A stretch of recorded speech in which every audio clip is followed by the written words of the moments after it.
Emoções na quarentena. Só uma informação inicial, vocês podem ver aí no slide que eu tenho o site doutorcesar.com.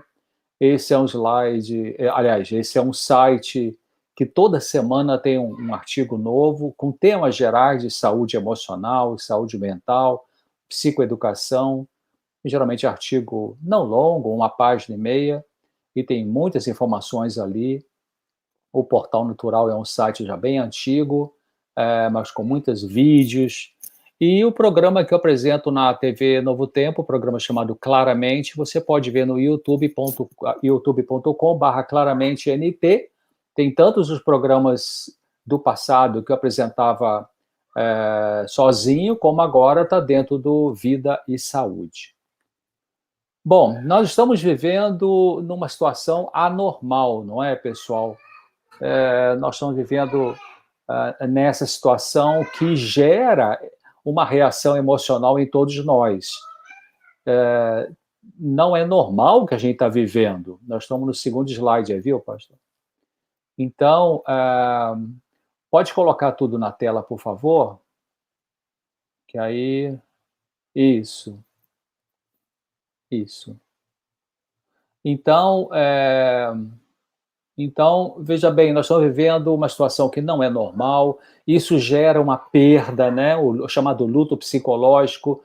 Luto psicológico é essa reação emocional que a pessoa vive diante de uma perda. Pode ser demissão do emprego, a morte da pessoa querida, pode ser uma situação complicada, grave, a morte de um ente querido, ou, enfim, situações de um diagnóstico de uma doença grave. Então, a pessoa entra no luto psicológico. E nós estamos vivendo nesse luto, né? O luto existe por causa da perda do contato físico com pessoas queridas. Dá 2 toquinhos, por favor. Então, o que acontece? A gente perdeu o contato até certo ponto, talvez hoje já está melhor do que uns 3 meses atrás, né? Em relação a abraçar e etc., os nossos queridos, e também perda da segurança, porque existe o medo da contaminação e complicações da doença Covid-19 em nós mesmos e nas pessoas que nós amamos. Então, a gente vive um certo luto, né? Porque existe essa perda de uma normalidade. Bom, o que a gente pode fazer? Então, vamos lá. Primeiro, praticar compaixão sempre é algo para a gente fazer, mas especialmente numa situação de crise, né, em que a gente está vivendo. Pode colocar outro, por favor? Pode colocar todos, que aí já... mais um, até também.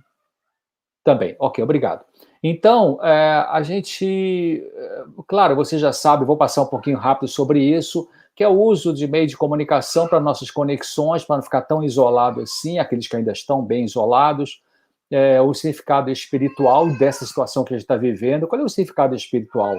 Bom, você que vai determinar, você que vai pensar, né? Para mim, tem servido como uma busca maior de Deus, um preparo maior para o fim dos tempos, né? Em termos de desenvolvimento da minha espiritualidade, mais oração, mais estudo da palavra.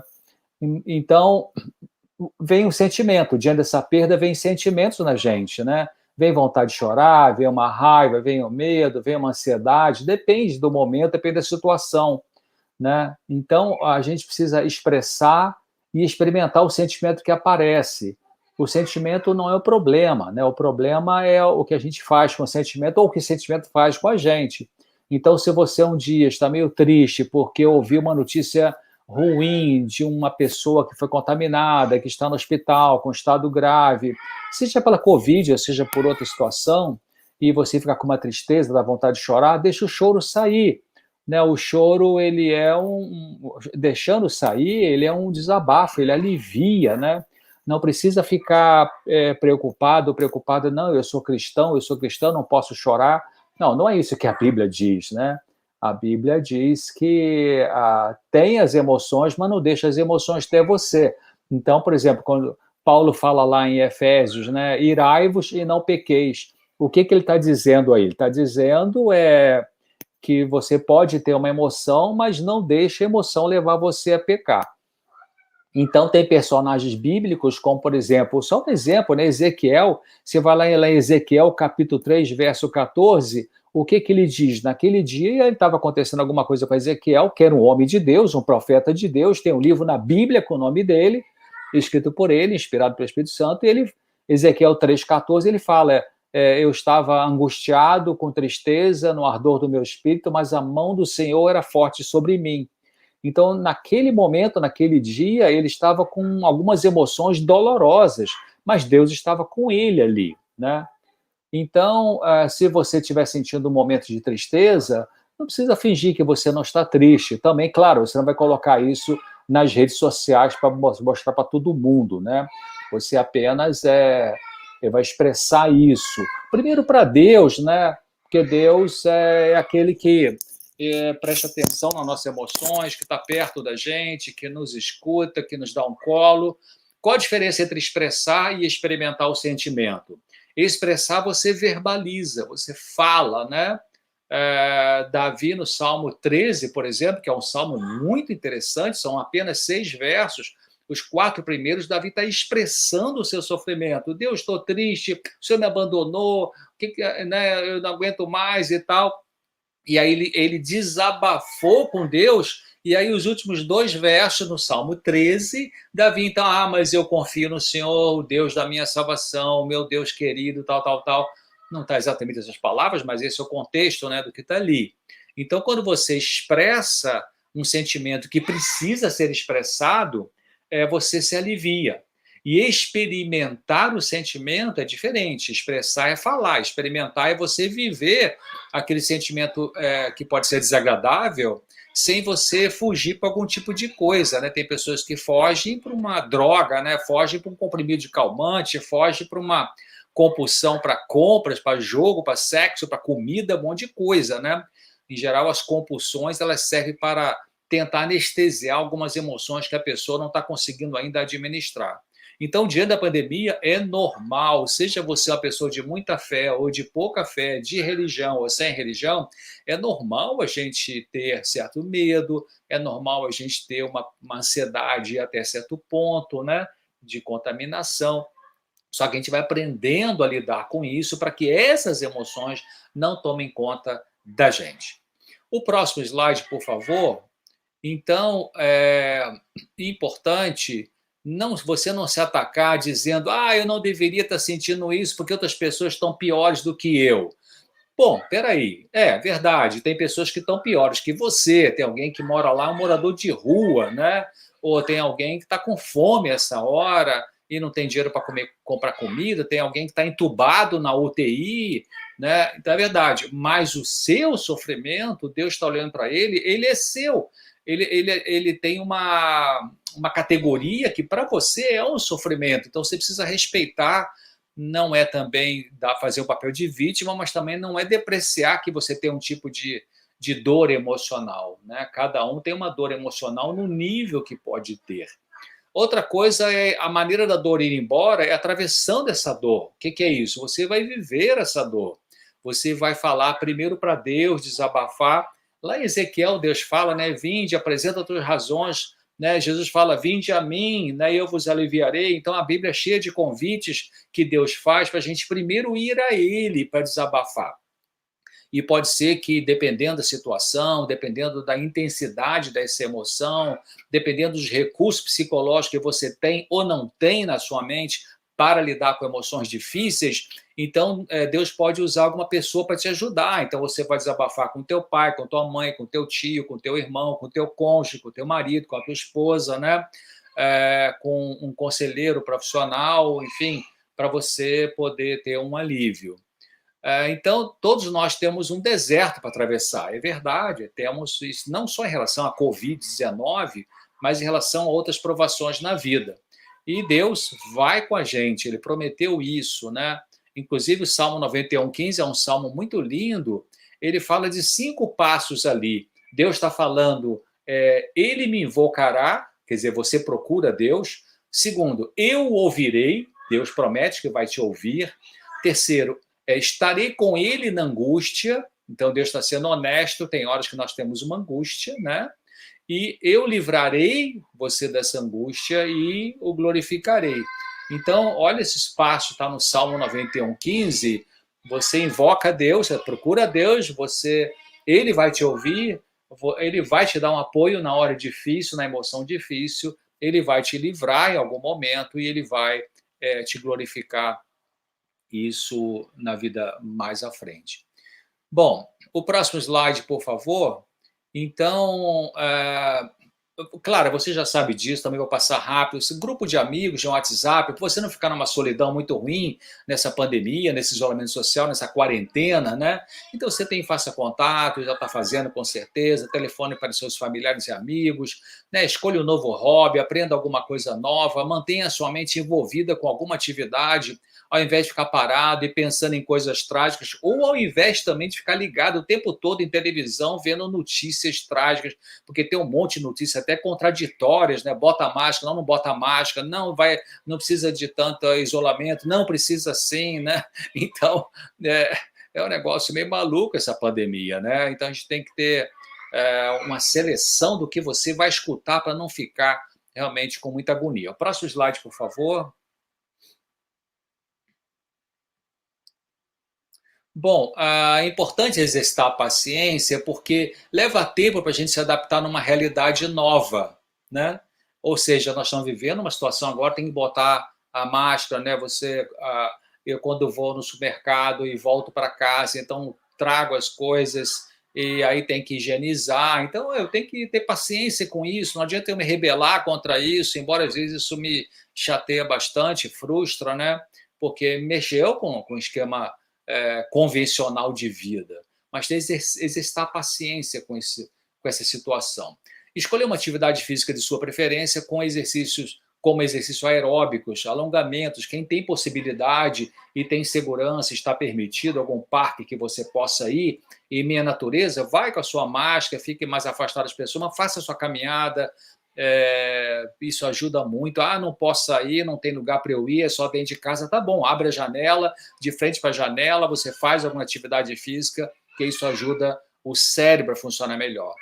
A meditação melhora a concentração, e a meditação melhor que eu acho na história de Jesus, na vida de Jesus, na palavra de Deus, nos textos bíblicos, né?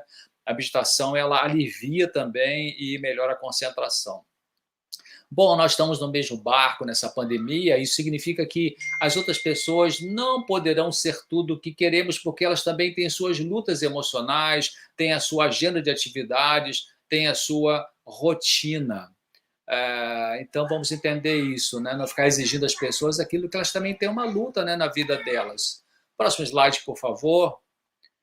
As emoções, elas podem ser boas ou ruins, agradáveis ou desagradáveis, elas vão e voltam. Então, as emoções boas, o que a gente está sentindo de emoção agradável, ela pode passar, né? O normal não é a gente sentir felicidade o tempo todo, 24 horas por dia, 7 dias por semana. Não, isso não é normal. Mesmo as pessoas que parecem mais felizes, tem dias que elas não estão muito bem, né? Então a gente tem que respeitar isso na gente mesmo, né? E nas outras pessoas com quem a gente convive. Então, evite emoções negativas, não buscando informações sobre a Covid-19 o dia todo, como já falei aqui, né? Desliga o rádio, desliga a televisão. Eu, particularmente, assisto um pedaço, às vezes todo, depende de um jornal, um telejornal à noite, enfim, e chega, né?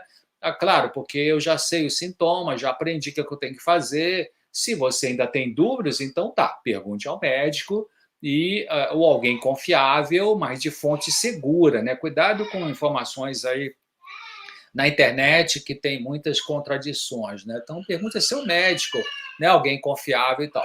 Se você não gosta de incomodar as outras pessoas, se você tem esse perfil, né? Cuidado para não ficar numa amargura desnecessária por você não pedir ajuda e não pedir orientação.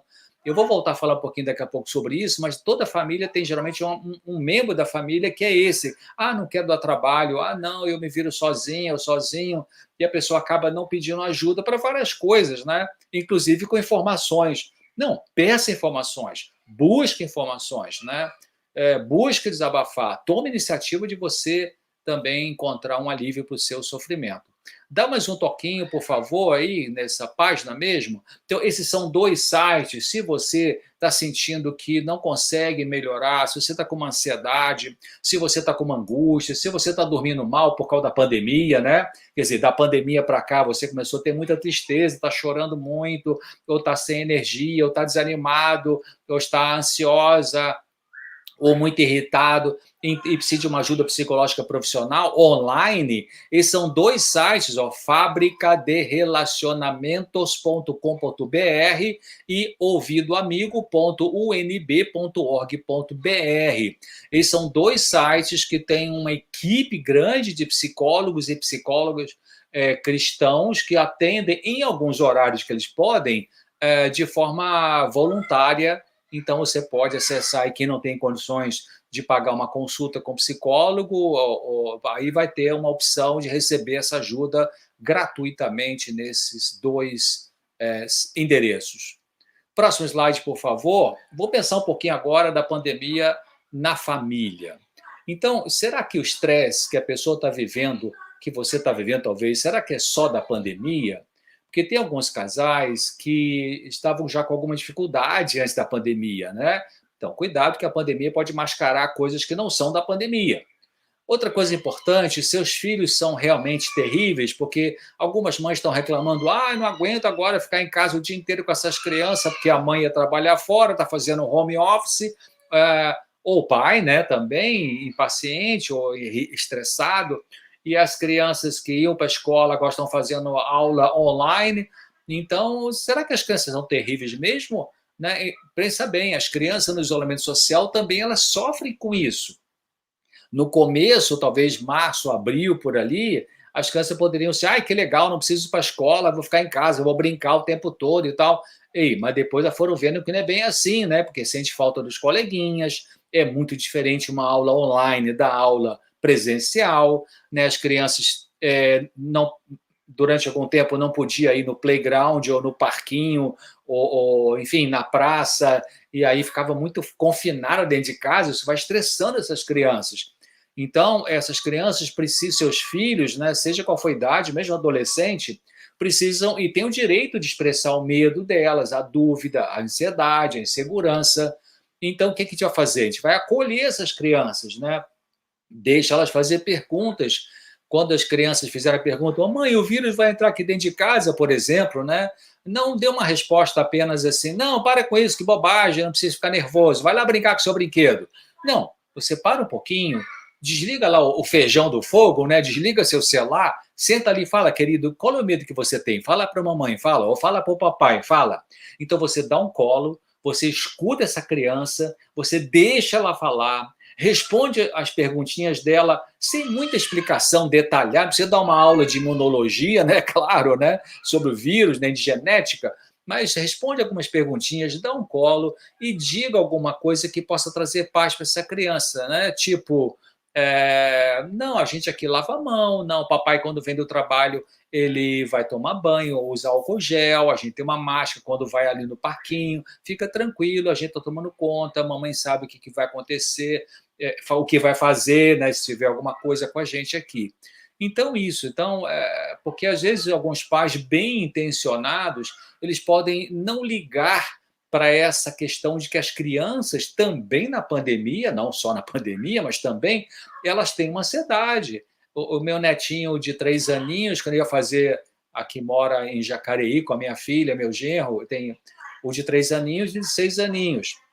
Então, a gente vai fazer uma oração na hora da refeição, e ele faz oração, obrigado, Papai do Céu, pela comida e nos proteja do vírus, né? Ele sempre agora coloca esse ingrediente na oração, que é a proteja do vírus.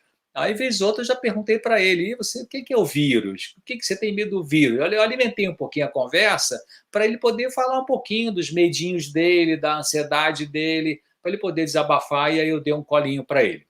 Próximo slide, por favor. E para o irmão também, claro. Bom, então agora é um momento para cada um pensar no que está pendente no relacionamento, no que precisa, né, na família, né, entre o casal, no que precisa conversar, ajustar, corrigir, entender, perdoar, né, aquela, talvez alguns de vocês, tomara que não, mas é comum isso, alguns casais estão meio que empurrando com a barriga algumas coisas mal resolvidas entre o esposo e a esposa.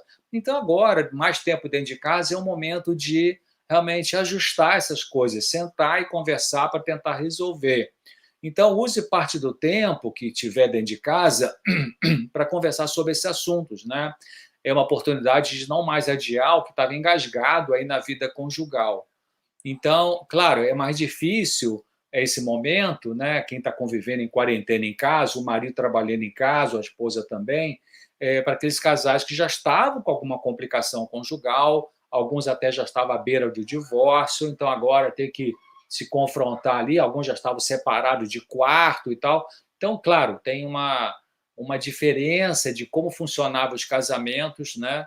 Dentro da vida normal e agora dentro dessa pandemia. Então, mas é importante aproveitar esse tempo agora para resolver essas questões. E muitas vezes, como eu falei lá atrás, você usando a compaixão, e eu vou explicar mais uma coisinha agora pela frente, vai ajudando a resolver essas pendências aí do casal. Próximo slide, por favor. O próximo slide. Bom, então é importante evitar atitude crítica, criticar o outro. Agora, em nenhum momento, na realidade, não é o momento de ficar apontando falhas do outro, né? Já, cada um já está sofrendo, o esposo, a esposa, o filho, a filha, às vezes o vovô que mora junto, a vovó, enfim, algum parente a mais aí, agregado na família, já está vivendo a situação de estresse por causa da pandemia. Ainda vai ter uma crítica, né? Então, crítica vai estressar mais ainda. Então evita isso, evita criticar o outro. Agora é hora de quê? De apreciação, de valorização, de elogiar o outro para criar um clima mais calmo, né? Para baixar a ansiedade. Então, por exemplo, não critique o seu marido porque ele não arruma a louça como você. Né? E não critique a sua esposa porque ela não cozinha tão bem como sua mãe. Só para citar dois exemplos, né? Então procure o próximo slide, eu vou falar um pouquinho mais sobre isso, por favor. Então, agradeça o seu marido por ele colocar o lixo fora, coisa que talvez ele nunca fazia, né? Ou lá na lixeira, no apartamento, ou lá fora na calçada para o lixeiro passar, enfim. Agradeça a ele, ao invés de você pensar assim, ele nunca fez isso, agora está fazendo, você nunca fez. Não, não critique, agradeça. Agradeça a sua esposa, quem sabe ela ficou com as crianças sem a babá e sem a vovó que ajudava, né? Enquanto você trabalhava home office lá no seu cômodo da casa, e ela está segurando a barra aí. Então, antes de dormir, até uma sugestão que eu dou de cada marido e esposa, observe ao longo do dia alguma coisa que você achou legal no comportamento do seu cônjuge. Então, antes de dormir, diga para o seu marido, para a sua esposa, 3 coisas que você apreciou nele ou nela naquele dia. Pode ser coisa simples. Muito obrigado, você pegou o copo que eu estava tomando ali um suco vendo a notícia de televisão e lavou para mim. Pode ser isso, né? Ou muito obrigado que você estendeu o varal, a roupa no varal para mim. A mulher pode dizer para o marido que talvez nunca fizesse isso. Então, 3 coisas pequenas que você observou, que são sinceras, isso ajuda, né, a convívio familiar nesse momento de quarentena. Claro, você pode conviver juntos em paz, sendo críticos, né? Então, seja gentil um com o outro, exercite a gentileza de um com o outro. Próximo slide, por favor. É interessante também isso aqui, eu vi numa informação muito legal, seja mais curioso do que furioso. O que é isso? Né? Então, por exemplo, se a um certo dia, um certo momento, seu marido ou sua esposa estiver irritada, irritado, não se irrite também, mas dê 2 passos para trás, ou 3 ou 4, e procure saber o que está acontecendo, né?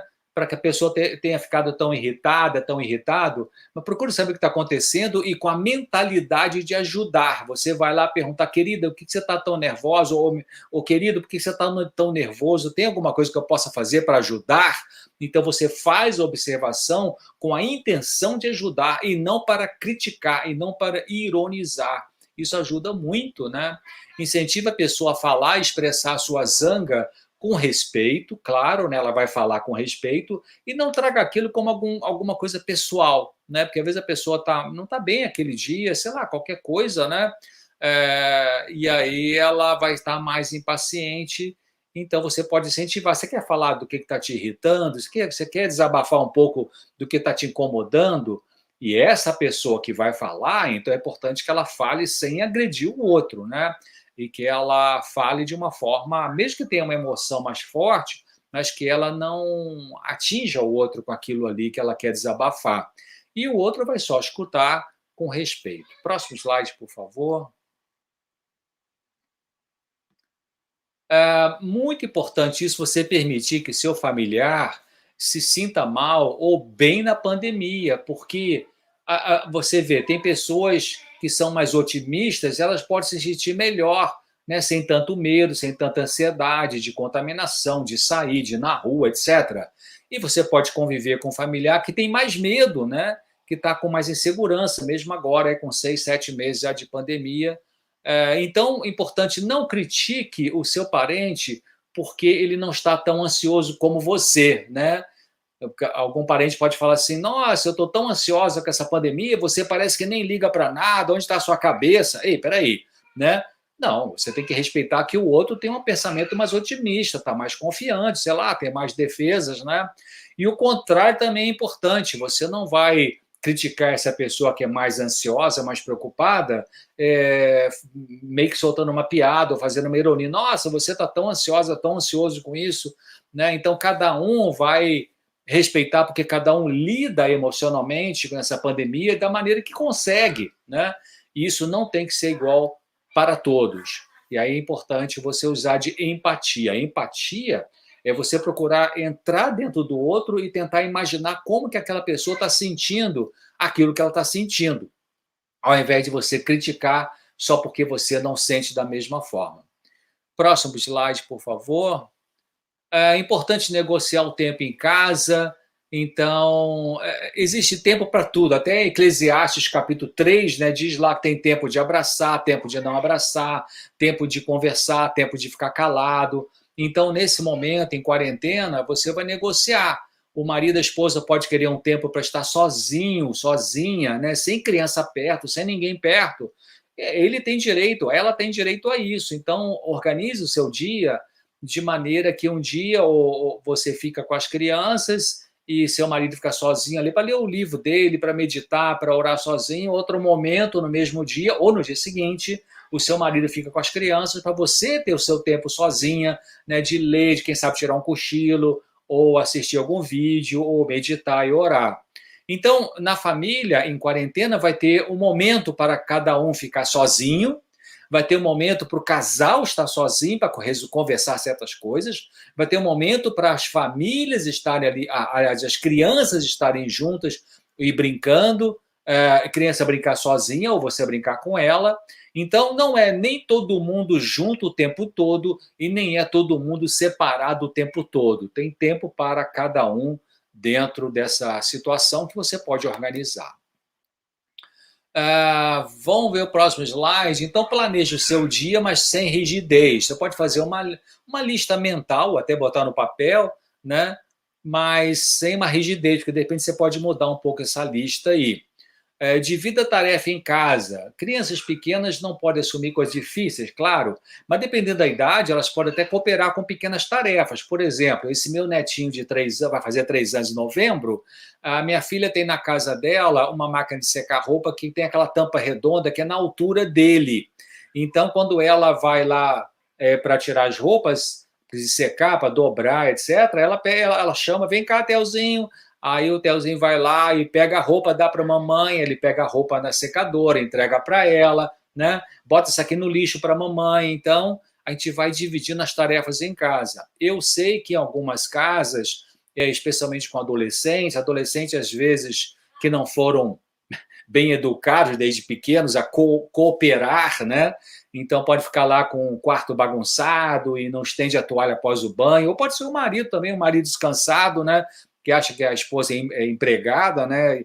Ele toma seu banho, larga a toalha em cima lá sei lá, em qualquer lugar do banheiro, enfim, larga a meia pela sala, o tênis no corredor. Ei, alô, agora é hora de compartilhar tarefas em casa. Um bota o lixo para fora, um dá ração para o cachorro, né? Um troca a água do cachorro, do passarinho, enfim, do animalzinho de estimação, o outro vai estender a toalha, o outro tira a roupa da máquina, o outro vai descascar a batata, o outro vai arrumar a mesa para jantar.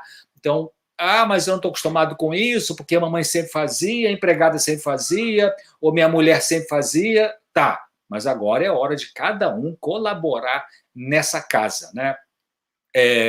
Próximo slide, por favor. Já estou indo para o final.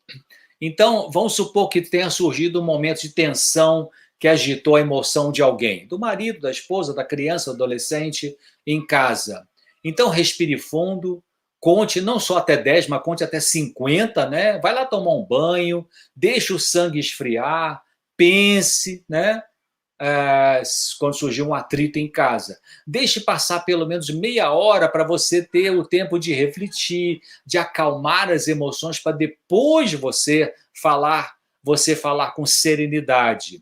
Então, evite também deixar para depois isso aí, alguma coisa que te incomodou, que te chateou, que te aborreceu no comportamento de alguém dentro de casa, né? Então, você espera um pouquinho o sangue esfriar, porque, em geral, quando a gente vai falar no ardor do espírito, né, no calor das emoções, muito fácil a gente ferir as pessoas com palavras. Por isso que é melhor você respirar bastante, vai lá tomar uma ducha, né, dá uma caminhadinha em volta da casa, ou dá uma descida lá no seu prédio, vai no playground, faz uma oração, volta, que aí você depois vai ter um sangue mais frio, né? Ou seja, você vai conseguir pensar com mais clareza sobre o que você vai dizer, a maneira como vai dizer e dizer de uma forma construtiva. E também, claro, seja honesto, né? Durante esse tempo que você vai se dar para pensar no como vai lidar com a situação, pensa que surgiu. Será que você está errando? Será que a culpa é sua? Como é que você pode falar de uma maneira respeitosa para não ferir a suscetibilidade do outro, né? E pense bem, seus filhos não querem ver os filhos não querem ver os pais brigando, porque eles sofrem com isso. Pode até não falar, né? Algumas crianças são mais fechadas, mas os filhos sofrem muito quando veem os pais brigando. Então surgiu uma tensão, opa, segura um pouquinho, respira e vai abaixar o sangue aí. Importante também no próximo slide, que é o antepenúltimo, respeite os limites. Se seu marido, a sua esposa está isolada trabalhando, respeite. Não deixe as crianças interromperem, batendo na porta lá do cômodo na sua casa, onde seu marido, sua esposa está trabalhando, né? Ou ficar gritando, papai, mamãe, e o pai está trabalhando, a mãe está trabalhando. Segure essa criança, né? Ajude lá o seu cônjuge. Combine uma hora do trabalho que só deve ser interrompida se acontecer alguma emergência, né? Aí tudo bem, vai lá, bate na porta para resolver o assunto. Explique às crianças que papai ou mamãe está trabalhando lá naquele quarto, naquele escritório da casa, e que daqui a pouco ele ou ela vai sair para tomar uma refeição junto e conversar.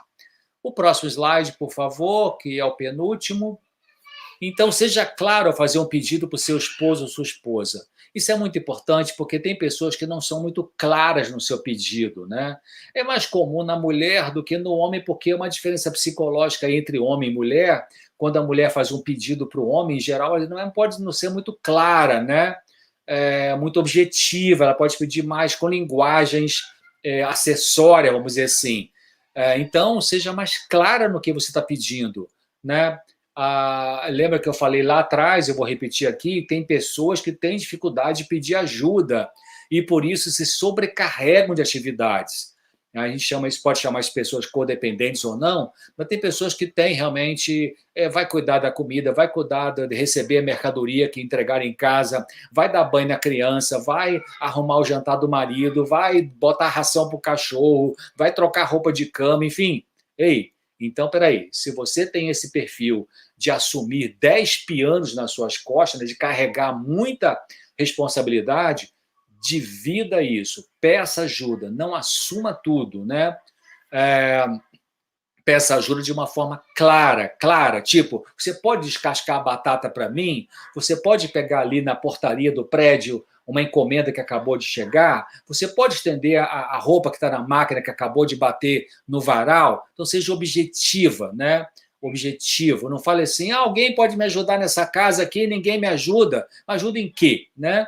Não fique pensando também assim, eles deveriam saber que eu preciso de ajuda. Não, tem pessoas que têm boa intenção, são pessoas amáveis, te amam, mas elas não estão ligadas no que você está ligado aí dentro de casa e que precisa compartilhar. Então, fale.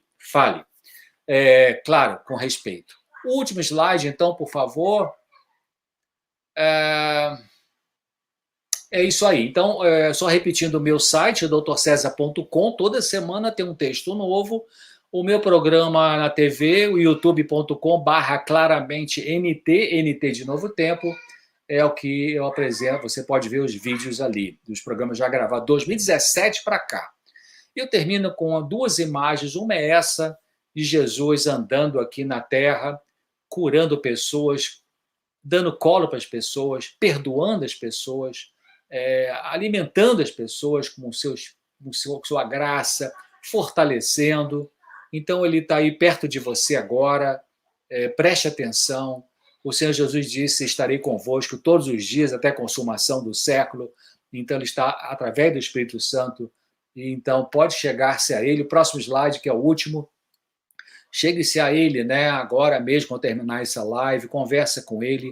Outro dia eu estava lendo um texto dessa autora que eu gosto muito, Ellen White, e eu tô repetindo esse texto todo dia na minha cabeça, várias vezes ao dia até. Já tem umas 2 semanas que eu li. Ela fala assim: agora, quer dizer, agora, nesse momento da vida, não da pandemia necessariamente, mas agora, é hora da gente lutar contra o eu, contra o ego. Segundo, é hora da gente viver a batalha da fé, acreditar.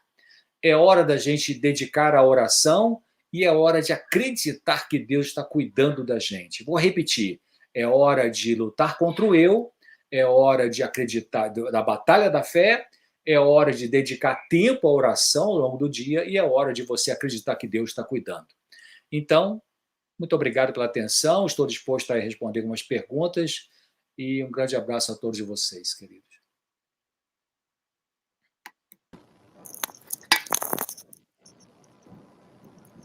Muito obrigado, doutor César. Uma clareza extraordinária. O pastor Bechara está aqui acompanhando e mandou um grande abraço ao ilustre conferencista, psiquiatra, dono da privilegiada Claramente. Obrigado, pastor. Obrigado, Habib. E a Cássia e o Nadim, não é? Que são vizinhos ali deles, cunhados, dizem que estavam ansiosos pela palestra, né? E mandam também aí um abraço. Muito obrigado, um abraço para vocês. Doutor, eu queria aqui fazer a primeira pergunta, em cima aí dessa parte final, quando falou sobre clareza. Se o senhor pudesse ainda comentar um pouquinho mais nessa área, porque parece que a gente tem a tendência de querer adivinhar o que o outro está pensando. E baseado no que a gente adivinhou, a gente reage ou fala, com certeza que é o que a pessoa estava pensando ou agindo. Como a gente pode lidar aí com a situação, melhorar um pouco essa comunicação e não agir tanto pela adivinhação? Olha, nós, seres humanos, o normal é a gente viver no automático. O que é viver no automático? Viver no automático é você acorda de manhã, vai no banheiro fazer higiene pessoal, troca o seu pijama, a sua camisola, enfim, vai tomar seu de jejum, vai para o seu trabalho, vai almoçar, depois volta ao trabalho, né? Quem está aposentado vai fazer outra coisa, mas o convencional. Depois volta para casa, vai tomar seu lanche da noite, vai tomar seu banho, vai conversar com a família, depois vai dormir, depois acorda, depois vai para o banheiro. Então, a gente vai vivendo um automático. Mas, em algum momento, até tem relação com a inteligência emocional, a gente dá 3 passos para trás e dá uma olhada no que eu estou fazendo, no que eu estou dizendo. Isso faz parte de inteligência emocional, como eu falei. Tem vários ingredientes de inteligência emocional, que é uma coisa que pode ser aprendida e não depende de cultura, não tem nada a ver com cultura, com faculdade, universidade, PhD. Não. Tem a ver com a disposição de crescimento pessoal, emocional, espiritual. 2 coisas importantes, eu começo a aprender sobre as minhas emoções. Eu começo a perceber as minhas emoções. E, em segundo lugar, dentro da inteligência emocional, eu começo a perceber melhor as emoções das pessoas, né? Então, eu me interesso em saber por que a pessoa está irritada, por que ela está triste, ou por que está alegre e tal. Então, eu interajo melhor. Então, quando eu uso um tempo da minha mente, quando eu uso um tempo da minha cognição, do meu raciocínio, para pensar no que eu estou dizendo, no que eu estou fazendo e no que o outro está demonstrando, fazendo, sentindo, eu saio do automático. Eu entro numa postura na existência mais consciente. Então, quando eu faço isso, então eu posso pensar, olha, eu acho que eu vou oferecer ajuda para essa pessoa que parece que a carga dela está pesada. Ou, se eu sou aquela pessoa que geralmente assumo demais, então, ao fazer esse raciocínio e admitir que eu posso ter uma tendência de não pedir ajuda, então eu vou entendendo que eu preciso pedir ajuda. Então, o ingrediente importante de pedir ajuda, quem tem tendência de assumir demais, é ter essa consciência de ter uma tendência de absorver demais, de se sobrecarregar demais, como era o papel de Marta, né? Marta e Maria, né? Marta ficou lá fazendo comida, limpando o chão, preparando a mesa e tudo isso, e Maria foi lá conversar com Jesus. Então, Jesus falou, Marta, você precisa aprender a relaxar um pouquinho, pede ajuda, né? Podia ter pedido até ajuda até para mim, que eu ia te ajudar a arrumar a mesa, ajudar a cozinhar lá o pão árabe, enfim, né? Então, isso, realmente algumas pessoas têm um perfil em que elas se sobrecarregam demais. E elas acostumam com isso, e as pessoas em redor dela também se acostumam com isso. Então acaba ficando sentado vendo televisão e ela está lá na cozinha fazendo tudo, né?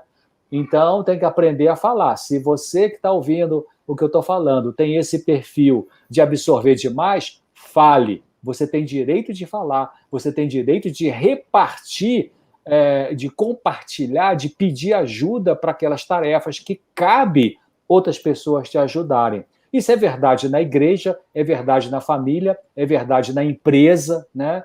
Na sua comunidade religiosa. E se você é uma pessoa que vive muito no automático e não percebe muito a necessidade dos outros, faça o favor, dá uma pensadinha vez ou outra no que o outro pode estar precisando, no que o outro pode estar carente, né? No que o outro pode estar com uma necessidade, mesmo que pareça que não. É isso. Muito obrigado. Ainda duas colocações que foram feitas, não é? Relacionadas a esse período. Um sentimento assim, de uma irritação, que vai aumentando em algum período desse isolamento, e outro um sentimento de tristeza. E como é possível identificar se essa irritação ou essa tristeza é algo assim comum, como o senhor até chegou a mencionar, né, que ali as emoções variam e tal, ou é realmente um indicativo de algo mais grave, que precisaria de um atendimento ou psicológico, ou mesmo psiquiatra, porque é algo que se prolonga, ou que a pessoa não está conseguindo reagir e sair desta sensação? Ok, pastor Felipe, boa pergunta, acho que a pergunta cabe muito dentro do tema que estamos abordando. Veja bem, para a gente fazer um diagnóstico a irritação é um sintoma que pode existir dentro de um quadro depressivo. A tristeza, evidentemente, também no quadro depressivo. Mas a depressão tem leve, moderada e grave. Então, nesse momento de pandemia, a gente vai ter uma tristeza, que não é uma depressão. Tristeza é diferente de depressão, por quê? Porque na depressão, para ter um diagnóstico médico dentro do CID, Código Internacional das Doenças, de depressão, a pessoa tem que ter pelo menos 2 sintomas durante 2 semanas direto. Os 2 principais sintomas são perda do prazer nas coisas que antes dava prazer, né? E segundo, uma tristeza que não passa, é contínua, né? Junto disso pode ter insônia, perda do apetite, ou aumento do apetite, ideia de morte, pode ter a irritabilidade, enfim. Então, nesse momento de pandemia, que é uma situação anormal, ela gera uma tristeza, sim, em alguns momentos, né? seja assistindo uma televisão, vendo uma notícia, seja recebendo pelo WhatsApp a notícia de uma pessoa conhecida que está contaminada, foi para o hospital, fica aquela expectativa, né? Mas a diferença entre uma tristeza e uma irritação normais dentro do contexto de uma quarentena e uma irritação e uma tristeza que estão entrando num campo psiquiátrico de um quadro depressivo é a durabilidade desses sintomas. Ou seja, quando a pessoa tem... Por exemplo, outro dia eu cheguei em casa, faltava 1h30 para o pôr do sol, mais ou menos, tinha algumas compras, e aí abri a porta de casa e tal, meio rápido, já queria me preparar para o pôr do sol, e aí lembrei, eu já ia botar as coisas no armário, né, a compra ali, uma fruta, etc. Aí eu lembrei, não, eu preciso higienizar isso. Até minha filha me deu um sprayzinho de álcool gel, spray para poder limpar. Aí eu fiquei um pouco irritado, não é meu perfil, mas eu fiquei meio irritado. Falei, não é possível, ai, que coisa chata, tem que limpar isso antes de botar no armário, e esse cuidado todo. Então eu senti uma irritabilidade aquele dia ali, né? Já anteontem, na sexta-feira, também cheguei em casa, tinha algumas comprinhas, mas já não estava com aquela irritação. Comecei, não, eu tenho que aceitar isso, é a realidade, não gosto dessa realidade, detesto essa realidade da pandemia, mas lidei melhor do que na outra sexta-feira. Então, quer dizer, essa irritabilidade, ela me veio naquela sexta-feira e depois não veio mais, mudou. Ao longo da semana também cheguei com compras e administrei razoavelmente bem. Tristeza também, mais no começo da pandemia, março, abril, maio, me vinha uma tristeza mais forte, né? Até porque a gente quer saber de algum colega, de alguma pessoa amiga ou parente que ficou contaminado, algum até morreu, né? Então, era uma tristeza mais difícil de lidar. Então, resumindo, se você está sentindo irritabilidade e uma tristeza que não passam, né? Já está por 2 semanas e parece que está aumentando, aí sim é o momento de procurar uma ajuda profissional, e muitos profissionais estão atendendo online, alguns já voltaram a atender presencialmente, e como eu mostrei aí no PowerPoint, tem 2 grupos de psicólogos que atendem online, e tem alguns psiquiatras também, alguns até adventistas, que estão atendendo online, porque o Conselho de Medicina, durante a pandemia, liberou para a telemedicina, né? Inclusive com a prescrição de medicamento controlado, a receita vai online e as farmácias sabem disso e liberam, tá? Muito bom, doutor. Temos aqui mais algumas perguntas. Uma é do Curi. Ele diz assim: a síndrome do pânico obriga o paciente a tomar antidepressivo para o resto da vida ou podemos retirar a medicação? Curi, obrigado pela pergunta. Graças a Deus, muitas pessoas que têm crise de pânico, elas podem se libertar da medicação e da crise também. Tem pessoas que têm crise de pânico algumas vezes, depois deixa de ter. Ela aprende a lidar com a sua emoção, ela pode desmamar da medicação, se é que ela começou a usar a medicação, porque nem todo mundo que tem crise de pânico tem que entrar com medicação. Depende da intensidade da crise, depende da frequência da crise, depende do quanto a crise está travando a vida da pessoa, depende do perfil dessa pessoa, se ela tem mais resiliência ou menos resiliência, se ela tem mais recursos psíquicos para lidar com essa crise, porque a crise de pânico é um transbordamento da ansiedade, né? Que vem por várias razões. Então, dependendo dessas variantes que eu coloquei, a pessoa pode fazer uma psicoterapia, um tratamento psicológico, sem precisar medicação. Mas dependendo também dessas variantes, da frequência, da intensidade, de como essa crise limita a vida da pessoa ou não, ela pode precisar de algum medicamento durante algum tempo, prescrito por médico psiquiatra, enquanto ela faz a psicoterapia. O mais importante de tudo isso que eu estou falando é que o tratamento número 1, abaixo de Deus, o tratamento número 1 para a crise de pânico, que é um transtorno de ansiedade, é a psicoterapia, é a psicoeducação, aprender a lidar com a emoção que gera uma ansiedade tão alta que, nesse caso dessa pessoa, transborda numa crise de pânico. Então, esse aprendizado, que é feito por uma ajuda psicológica profissional, é imprescindível, né? Aí o número 2 pode ser a medicação. Se a pessoa tem crise de pânico, foi medicada pelo psiquiatra e não tem a parte do aprendizado de lidar com a emoção pela psicoterapia, provavelmente ela vai ficar dependente da medicação, né? Mas é possível sair? Sim. É possível parar com a medicação para crise de pânico? Sim. É possível aprender a lidar com a emoção de maneira que a pessoa não mais venha a ter crise de pânico? Sim, é possível. Temos aqui mais algumas perguntas. O senhor tem mais um tempinho? Podemos? Sim, podemos. Podemos. Ótimo. Então, o senhor Barbosa, o irmão Barbosa, diz: como podemos minimizar as dificuldades de uma pessoa depressiva que já faz tratamento médico? Ok, seu Barbosa, obrigado pela pergunta. Bom, qual é o tratamento que essa pessoa já faz? Ela está aprendendo a lidar com a sua emoção que gera uma tristeza?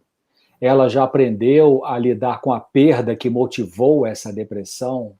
Ela já entendeu que tipo de perda gerou essa tristeza?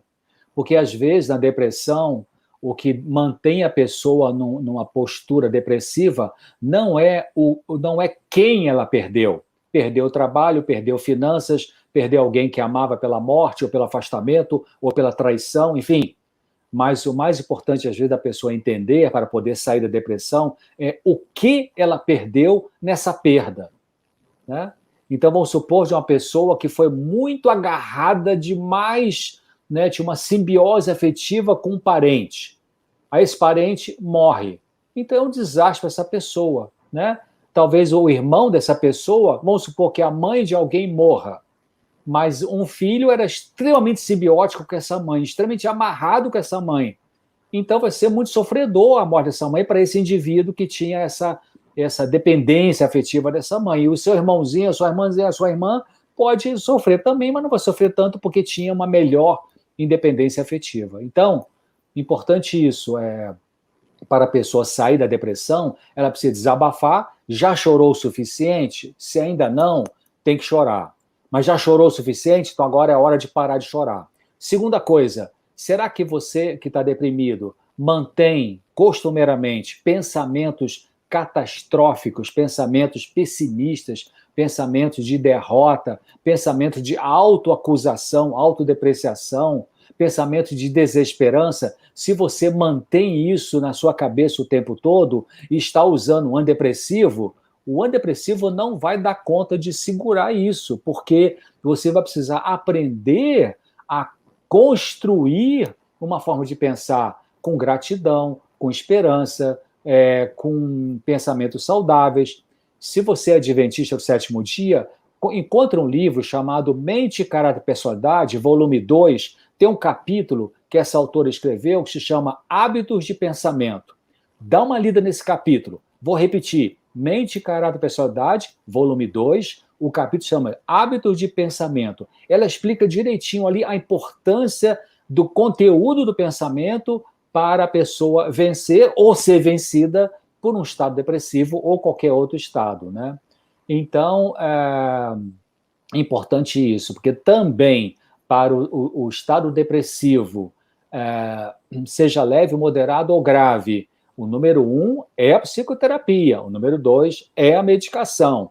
A medicação não vai resolver tudo, ela alivia alguns sintomas, mas se a pessoa mantiver uma forma de pensar pessimista, negativa, muito trágica, não consigo nada, a vida não faz sentido, Deus me abandonou, as pessoas não me amam, é melhor eu morrer. Se você fica pensando o tempo todo desta maneira, o medicamento não vai conseguir segurar a onda, né? Então, esse aprendizado de lidar com os pensamentos, de cultivar gratidão, ele é extremamente importante, extremamente terapêutico. Aí sim você vai começar a melhorar. E a última coisa é aprender a lidar com a perda, né? Porque tem depressões que a pessoa talvez ela estica o tempo na depressão porque ela não aceitou a perda. E aceitar a perda não quer dizer que você vai concordar com o que aconteceu. Você apenas vai olhar para a realidade e pode até falar assim, eu detesto essa realidade. Por exemplo, a própria pandemia é uma perda? É uma perda, como eu falei lá no começo da palestra. É uma perda por quê? Eu fiquei isolado dos meus parentes que eu amo durante um tempo. Minha filha mora aqui perto de mim, eu estou aqui no sítiozinho perto da Novo Tempo, entre Mogi das Cruzes e Jacareí, embora eu seja de Nova Friburgo, do Rio de Janeiro, mas estou aqui para dar um apoio à minha filha, ela mora em Jacareí, meu genro trabalha no Novo Tempo, tenho 2 meninos, quero ficar perto deles, né? O outro filho casado, que tem 3 crianças, estão nos Estados Unidos, agora trabalha já um ano para Andrews, então eu quero ficar perto dele. Minha esposa está lá em Friburgo ajudando o pai dela, que está com 90 anos de pedrada e sozinho, então a gente divide essas ajudas, né?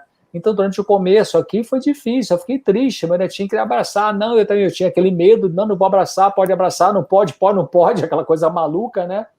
Então, nós estamos vivendo uma perda, graças a Deus que está aliviando, a gente vai tendo mais confiança, o medo vai abaixando, a gente se aproxima um pouco mais, usa máscara, tudo isso, mas aceitar, eu aceito que tem uma pandemia? Sim, eu aceito, porque é uma realidade inegável, mas eu concordo? Não concordo, mas eu aceito. Então, quando você aceita melhor uma perda, você consegue ficar menos triste e consegue dar passos para ir saindo do estado depressivo. Muito obrigado. Doutor, a professora Vânia pergunta se há cura para o transtorno de ansiedade generalizada.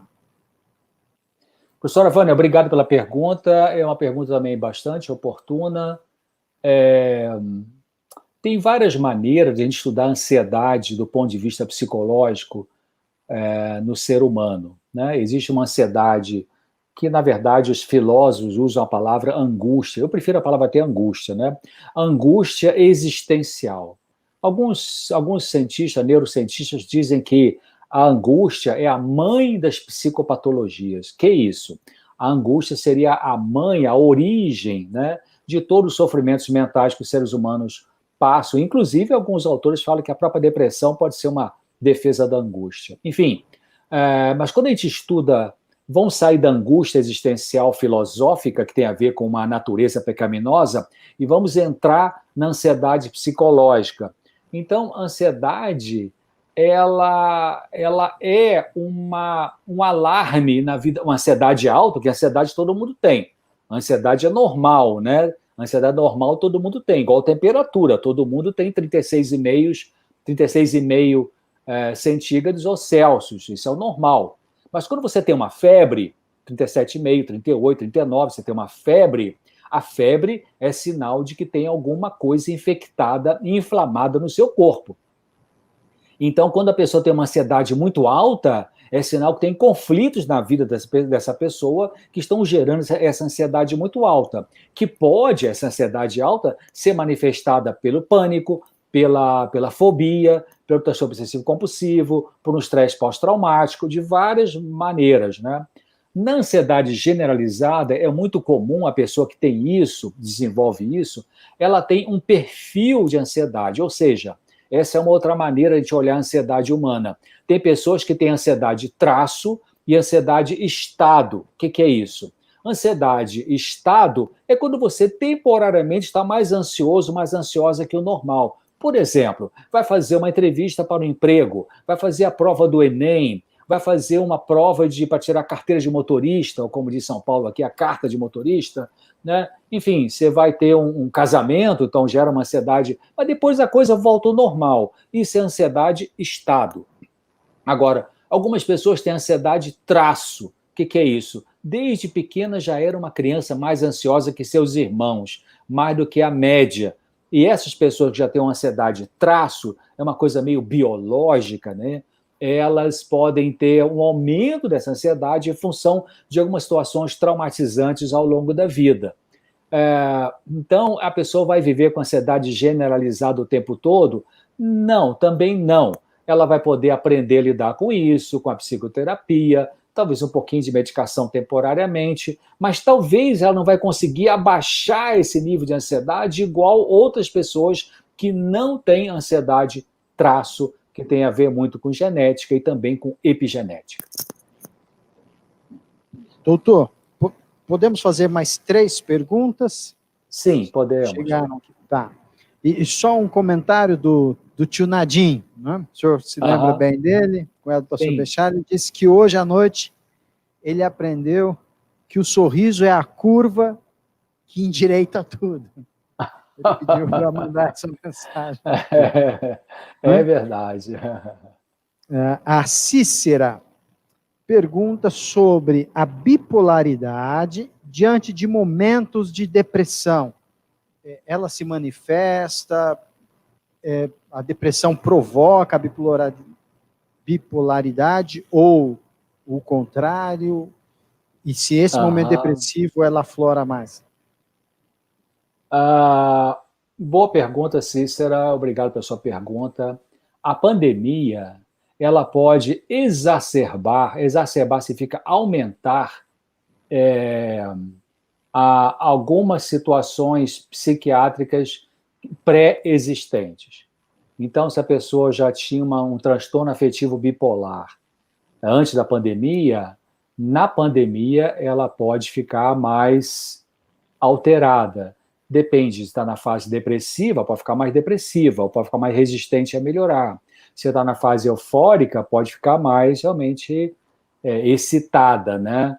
Na crise maníaca do bipolar. Então, por isso que nesse momento de pandemia é importante que as pessoas que já vinham se tratando com psiquiatras de algum tipo de transtorno mental, que mantenham contato com o seu profissional para ajustar a dose da medicação, porque realmente a pandemia pode exacerbar, né, piorar esse quadro do que a pessoa vem sentindo de sintomas. Muito bem. A outra pergunta é da Verônica. Ela pergunta qual a melhor forma de lidar com o luto infantil. No caso, a família perdeu um ente querido e a criança parece que reage com agressividade ou mudança de comportamento na criança. Podem ser decorrentes desse luto? Sim, é importante a gente... obrigado, Verônica, pela sua pergunta. Espero que não tenha acontecido isso com você, né, na sua família aí. Mas a criança, eu estou falando de criança de 3, 4, 5, 6, 7 aninhos, a criança, em geral, ela não manifesta o seu sofrimento emocional pelas palavras, né? Eu nunca ouvi uma criança de 4, 5 aninhos falar assim: mamãe, eu estou com uma angústia, o que eu faço?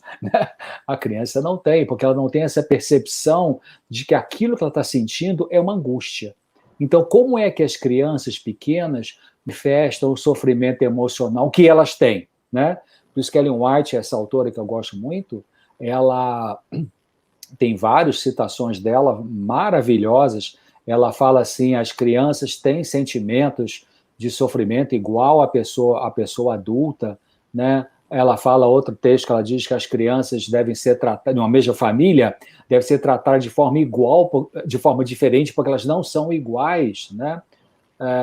As crianças, ela tem uma frase, um texto que ela fala assim: as crianças, até decorei, têm provações tão difíceis de suportar como as pessoas de mais idade. Só que a criança, ela manifesta pelo comportamento. Então você vai ter, depende do perfil dessa criança, porque você vai ter uma criança, se você tem uma criança, vamos dizer que morreu o papai, morreu a mamãe, né?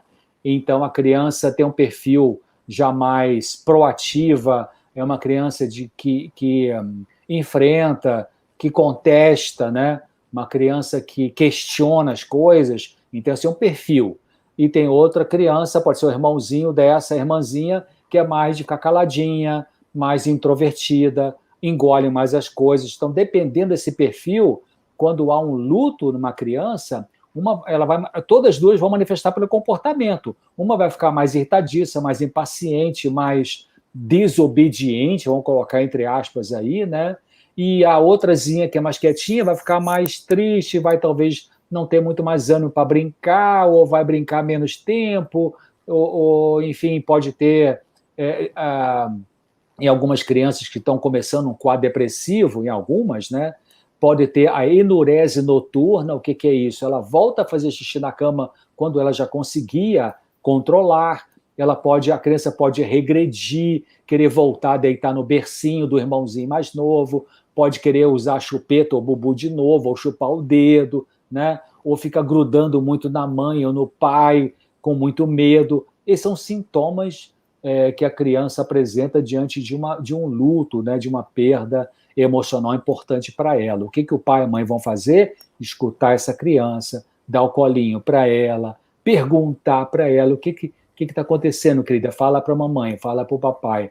Às vezes a criança não sabe dizer o que está sentindo, né, tadinho, que não sabe, né? Vai chorar, então dá um colinho, né? Você quer falar uma coisa para o papai, você quer falar uma coisa para a mamãe, né? Eu estou falando papai e mamãe porque os dois têm que entrar para ajudar. Isso não é só tarefa de mamãe, não, viu, papai? Isso é tarefa do papai e da mamãe, dar esse colo, esse apoio, esse aconchego, para deixar a criança falar. Algumas crianças maiores, elas vão conseguir falar, né? Estou com medo do vírus. Eu escutei falar que meu coleguinha foi para o hospital. Então, incentiva um pouquinho, dá um pouquinho de corda. Sim, o que você pensou com isso? Eu fiquei triste porque ele foi para o hospital. E você sabe o que aconteceu no hospital? Não, não sei. Aí você explica, o médico vai cuidar direitinho, vão pedir a Jesus para ajudar, daqui a pouco ele volta para casa, você vai poder brincar de novo, né? Então, você dá uma explicação para a criança de acordo, primeiro, com o que ela expressou para você, e segundo, com palavras bem simples, pouquinhas coisas, né? E o aconchego físico, botar a criança no colo, né? Não é sentar cada um no canto da poltrona, não, ela precisa desse aconchego, o aconchego faz parte do acolhimento e da ajuda para lidar com o luto. Se você está fazendo isso, para terminar, se você está fazendo isso, né, você está sendo uma mãe, um pai carinhoso, atencioso, não negligente, dá colo, tenta puxar o assunto, explica as coisinhas e a criança permanece no estado de irritabilidade por mais de 2 semanas, uma tristeza que não está passando, aí é importante uma avaliação profissional. Muito bom. A última pergunta que nós estávamos mencionando é do Eduardo. Ele, então, pergunta o que argumentar com alguém que diz, meu terapeuta é Deus, e visivelmente precisa de ajuda terapêutica. Ok, Eduardo, obrigado pela sua pergunta, uma boa pergunta difícil, não tanto para responder, mas para a pessoa viver isso, né? Só voltar um pouquinho, viu, pastor Felipe, na pergunta anterior da Verônica, Sim, ela comentou aí, né? se por acaso a pessoa, né, Verônica, que você mencionou, você tem uma criança que está sofrendo e que sofrendo um luto e que já foi feito tudo isso que eu expliquei e ela continua no luto, se precisar, depois eu posso passar para o pastor Márcio Felipe, aqui no e-mail, tem uma psiquiatra, minha amiga, adventista, que fez a formação em psiquiatria infantil na Unicamp, tá? Doutora Natália, ela está atendendo online também, ela atende, parece que em Limeira, mas atende online também, eu posso passar uma excelente profissional, jovem ainda, mas com residência em psiquiatria infantil na Unicamp, e foi para o exterior estudar também, já está de volta ao Brasil, tá bom? Vamos lá para a pergunta do nosso amigo Eduardo Vicente. Olha, Eduardo, vamos pensar o seguinte, nós não conseguimos mudar uma outra pessoa agindo diretamente sobre ela. Se você vai lidar com essa pessoa, se você está lidando com essa pessoa, seja um parente, seja, enfim, um familiar de uma outra, um parente que não está morando com você ou mora com você, primeiro, admita que você é impotente diante da ideia de mudar o pensamento dessa pessoa. Não tente provar para ela que ela está certa ou errada, enfim, você tem que viver a sua convicção, apenas você dá o espaço para ela viver o que ela quer, né? A crença que ela tem. Porque já é tão difícil mudar a gente mesmo, então mudar outra pessoa é impossível, impossível. Nós não mudamos uma outra pessoa. A outra pessoa só muda se ela quiser. O que você pode fazer é sugerir algum texto, algum vídeo, né? Se é uma pessoa cristã, você pode recomendar alguns textos bíblicos que falam sobre aconselhamento. Tem vários textos lá em Provérbios que Deus revelou de que o conselho cordial é terapêutico, né? Você pode recomendar esses textos. Se a pessoa, além de ser cristã, se acredita na Bíblia, ainda é adventista do sétimo dia, então nós temos aí os textos de Ellen White, e tem vários textos dela que ela fala de como é importante uma pessoa que está conectada com Deus ajudar outra pessoa. Se você pegar, por exemplo, o livro que essa autora escreveu, Ellen White, chamado Lar Adventista, que é uma compilação, ali tem um monte de aconselhamento que ela deu para pessoas, né, casais com dificuldades bem complicadas, né? E ela foi bem específica no aconselhamento. E eu tenho, não está aqui comigo agora a minha Bíblia, encontrei pouco tempo atrás um texto dela que ela fala assim: se você quer um aconselhamento, vem a mim que eu vou te dar e Deus vai te ajudar, Deus vai me ajudar a te ajudar. Então, veja bem, a cruz tem 2 paus, não é? Tem um pau vertical e tem um pau horizontal. Nesse contexto, nós estamos falando aqui de aconselhamento, ou baixa só Deus, então tem certas coisas da nossa vida que representa o pau vertical, ou seja, é entre você e Deus, ponto. Ninguém mais vai entrar nessa questão, você vai resolver com Deus, Deus vai resolver com você. Mas tem um pau horizontal. Deus usa pessoas para ajudar pessoas, né? Se você vai em Filipenses 4:13, né, que toda pregação usa o 4:13, tudo posso naquele que me fortalece. Mas alguém já leu 14, o verso 14? O que Paulo fala? Então, Filipenses 13, Paulo fala, tudo posso naquele que me fortalece. Agora, no verso 14, ele não termina o 13 ali, tem uma vírgula, ou ponto e vírgula. No 14 ele fala assim, mas fizeste bem em tomar parte na minha aflição. Que interessante, né? Então, Paulo estava dizendo, eu posso tudo em Jesus, mas que bom que Jesus usou alguém para me ajudar nesse momento que eu precisava. Se você também, ou essa pessoa é cristã, adventista sétimo dia, vai no livro Desejar Tuas Nações, tem um capítulo chamado Getsemane, e ali essa autora fala, eu quase decorei, ela fala sobre Jesus naquela hora que estava no Getsemane ali, tremendo, né? Suando sangue, recebendo os pecados da humanidade. Ele lembra que ele foi lá ter com os discípulos, né? Ele falou assim, espera um pouquinho aqui, orem por mim que eu vou ali orar. E se você vai no Evangelho de Lucas, é muito interessante que quando Jesus voltou para eles, eles estavam dormindo. E Lucas, não sei que era médico, né, percebeu esse sintoma, fala assim, eles estavam dormindo de tristeza. É interessante, porque algumas pessoas deprimidas dormem muito para não pensar na perda, né? Mas nesse livro, Desejar Tuas Nações, no capítulo Getsemane, Ellen White fala assim, ele, Jesus, foi ter com os discípulos para ouvir algumas palavras reconfortantes. Mas aí ele encontrou a galera dormindo. Então você vê, o próprio Filho de Deus necessitou de alguém naquele momento de muita agonia para ter um apoio, né, para ter uma força, né? Só que ele estava dormindo, então ele teve que voltar e depender só do Pai. Então, veja bem, claro que existe o outro extremo, né? São pessoas que qualquer sofrimentozinho já quer ficar viciado em psicólogo, em psicoterapia, também não é esse extremo aí. Eu me sinto muito confortável, eu vou terminar com essa minha fala, eu me sinto muito confortável em dizer o que eu vou dizer, porque eu sou psiquiatra, trabalhei 40 anos, agora parei de atender para me dedicar a isso, live, palestra, TV, rádio, artigos, mas... então eu me sinto confortável em dizer o seguinte, se você está sofrendo algum problema emocional, procure Deus, fale com Deus, gaste tempo com Ele, gaste tempo cronológico em oração, medite na palavra, mastigue a palavra, né? Se Deus achar que vai resolver dessa forma, pronto, vai resolver. Mas se Deus achar que você precisa de uma ajuda de alguém, seja um conselheiro, seja o aconselhamento pastoral, o pastor da igreja, ou se você é de uma comunidade católica, lá o padre que sabe aconselhar, enfim, né? Ou se é de uma comunidade árabe, lá o seu chefe islâmico, enfim, o rabino, enfim, seja quem for. Então você vai procurar essa pessoa, né? Na escola, a psicopedagoga da escola. Então, mas terminando, viu, a sua pergunta, deixa essa pessoa pensar o que ela consegue pensar, né? Não discuta, não brigue, não tente provar, porque pode ser que em algum momento mais à frente, ao você tentar provar que talvez ela esteja exagerando, né, ao pensar que é só Deus, pode ser que você, desligando disso, aconteça alguma situação na vida dela que ela vai acabar reconhecendo que Deus pode usar alguém para ajudá-la e vai ser bom para ela.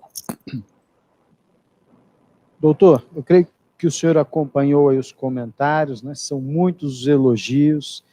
O senhor não faz uma palestra, é uma conversa que a gente tem como se fosse na sala da nossa casa. Muito, muito obrigado. Para terminar, temos 2 pedidos.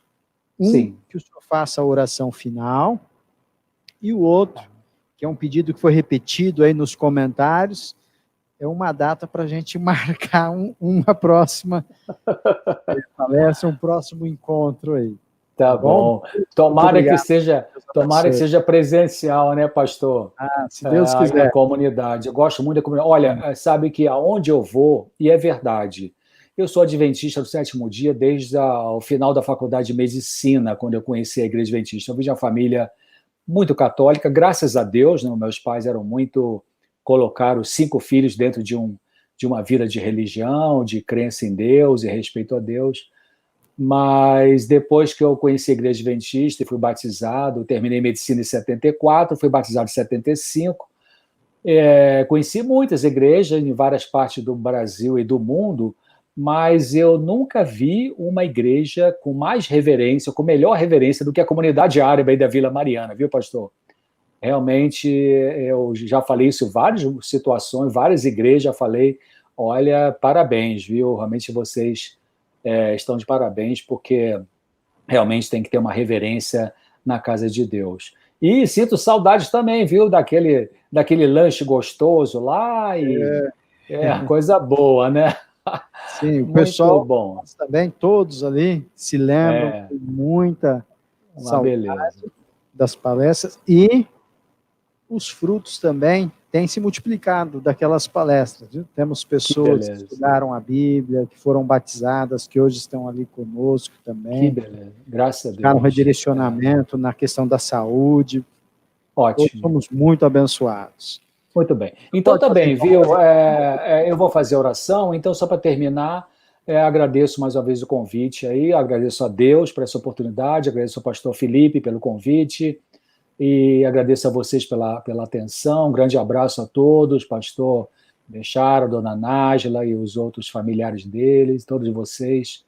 E sim, eu posso combinar depois, quando Deus quiser, e o pastor Felipe também, vocês quiserem, a gente combinar uma outra oportunidade, estou aberto para isso, tá bem? Maravilha. Então vamos fazer uma oração, vamos orar. Pai querido, nosso Criador, nós oramos em nome do Senhor Jesus, do Issa, Senhor Jesus, e maravilhoso Senhor, grandioso Senhor, nosso Salvador, nosso Mestre, nossa luz, nossa sabedoria, nossa salvação, nossa vida, nossa redenção, nossa justiça, é o Senhor Jesus. Pedimos, Pai, que abençoe cada um, o pastor Felipe, nesse trabalho maravilhoso, que é o trabalho pastoral, de cuidar de um rebanho.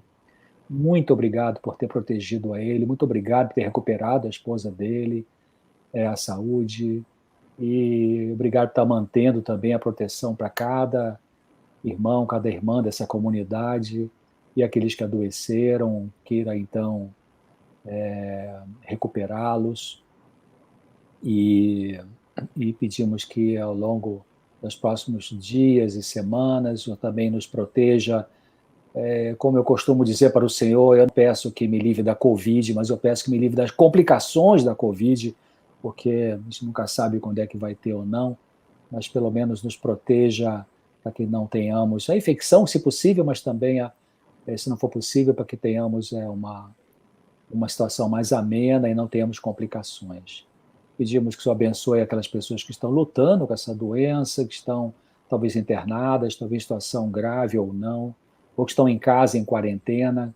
Envia seu Santo Espírito, seu poder, seus anjos para recuperá-las para a vida. Muito obrigado por nos ouvir, perdoa os nossos pecados e nos dê a sua graça nessa nova semana, em nome de Jesus. Amém.